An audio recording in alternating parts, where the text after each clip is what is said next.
Salah satu masalah utama lingkungan hidup adalah polusi atau pencemaran lingkungan hidup. Menurut penelitian, diperlukan jutaan tahun untuk menyembuhkan polusi udara, air, dan tanah agar dapat normal kembali. Sektor industri dan asam kendaraan bermotor menjadi sumber utama polusi udara. Sedangkan polusi air lebih banyak disebabkan oleh tumpahan minyak, hujan asam, dan limbah perkotaan, dan polusi tanah yang disebabkan oleh limbah industri yang merusak zat nutrisi di tanah yang penting bagi tumbuhan.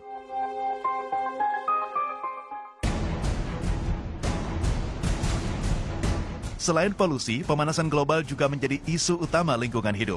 Sayangnya, sebagian besar pemanasan global terjadi karena ulah manusia seperti emisi gas rumah kaca. Efek dari pemanasan global sendiri menyebabkan meningkatnya suhu lautan dan permukaan bumi. Hal ini berdampak mencairnya es di kutub, kenaikan permukaan air laut, dan rusaknya pola alami musim yang menyebabkan bencana alam seperti banjir bandang, bahkan badai salju.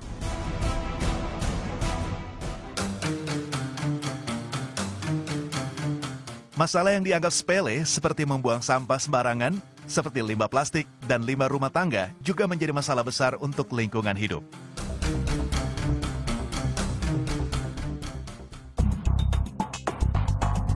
Tak hanya itu, limbah industri yang sering dibuang ke sungai juga menyebabkan ikan-ikan mati dan menyebabkan hancurnya ekosistem sungai. Polusi, pemanasan global, dan pembuangan limbah merupakan 3 masalah utama lingkungan hidup yang justru disebabkan oleh manusia, termasuk kita. Halo semuanya, selamat datang di video ini di mana kita akan membahas topik yang sangat penting, yaitu pencemaran lingkungan. Apa sebenarnya pencemaran lingkungan itu dan mengapa kita harus peduli? Mari kita cari tahu bersama.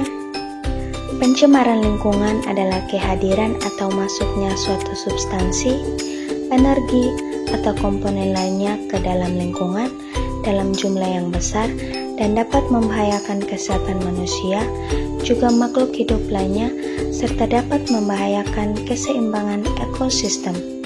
Tahukah kamu bahwa ada berbagai jenis pencemaran lingkungan yang mempengaruhi bumi kita?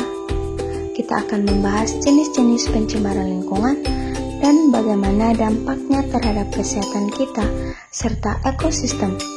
Mari kita selami lebih dalam untuk mengetahui apa saja yang bisa kita lakukan untuk menjaga planet kita. Pada umumnya, pencemaran lingkungan diklasifikasikan menjadi 3 jenis, yaitu pencemaran udara, pencemaran air, dan pencemaran tanah. Pernahkah Anda bertanya-tanya apa sebenarnya yang dimaksud dengan pencemaran air, pencemaran udara, dan pencemaran tanah? Ayo kita bersama-sama membahasnya satu persatu. Nah, pencemaran air merujuk pada kontaminasi atau penambahan bahan-bahan yang merugikan ke dalam sumber air. Nah, sobat biologi, bahan-bahan pencemar tersebut dapat berasal dari berbagai sumber, termasuk limbah industri, limbah pertanian, limbah domestik, serta polutan alami.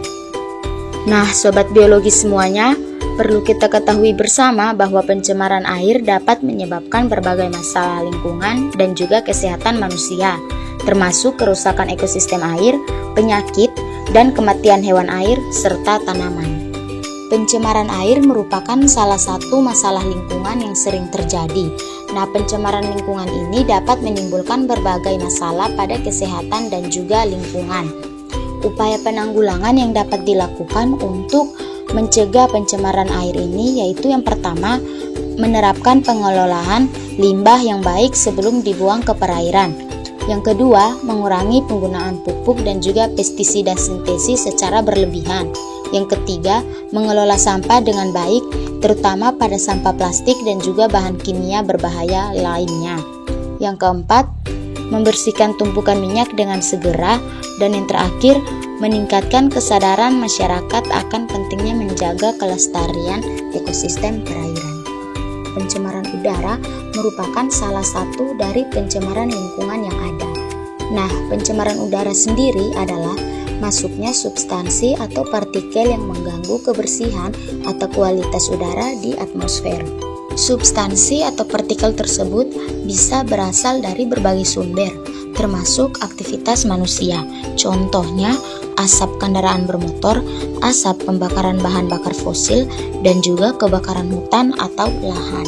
Pencemaran udara memiliki dampak yang sangat besar bagi kesehatan makhluk hidup, merusak lingkungan, dan juga mempengaruhi iklim. Nah, untuk pengendalian pencemaran udara, ada beberapa upaya yang dapat kita lakukan, yaitu yang pertama, penggunaan teknologi ramah lingkungan, yang kedua, pengembangan transportasi dan energi terbarukan, yang ketiga, reboisasi atau penghijauan, yang keempat, penerapan aturan dan juga regulasi emisi udara, dan yang terakhir, ada kesadaran masyarakat untuk mengurangi aktivitas pencemaran. Nah, Sobat Biologi, kita masuk pada jenis pencemaran lingkungan yang ketiga, yaitu pencemaran tanah. Pencemaran tanah adalah kondisi di mana tanah terkontaminasi oleh bahan-bahan kimia, limbah, atau zat-zat lainnya yang mengakibatkan kerusakan pada kualitas tanah tersebut. Pencemaran tanah dapat disebabkan oleh berbagai faktor, termasuk aktivitas industri, pertanian intensif, limbah domestik, atau kecelakaan lingkungan seperti tumpahan minyak atau bahan kimia berbahaya. Dampak dari pencemaran tanah bisa sangat merugikan, termasuk kerusakan lingkungan, penurunan produktivitas pertanian, dan juga risiko kesehatan bagi manusia dan hewan yang terpapar zat-zat berbahaya tersebut. Nah, Sobat Biologi, upaya penanggulangan yang dapat dilakukan untuk pencegahan pencemaran tanah, yang pertama ada pengelolaan limbah industri dan pertambangan yang baik. Yang kedua, penggunaan pupuk dan pestisida organik secara bijaksana. Yang ketiga, pengelolaan sampah yang tepat termasuk daur ulang. Yang keempat, remediasi tanah yang tercemar dengan teknik fisik, kimia, atau biologi. Dan yang kelima, pemantauan kualitas tanah secara berkala. Sobat Biologi, tindakan kecil dari setiap individu dapat memiliki dampak besar terhadap lingkungan. Jadilah agen perubahan dengan memulai dari dirimu sendiri untuk melindungi bumi kita. Karena setiap langkah menuju kelestarian lingkungan adalah investasi untuk masa depan yang lebih baik bagi generasi mendatang.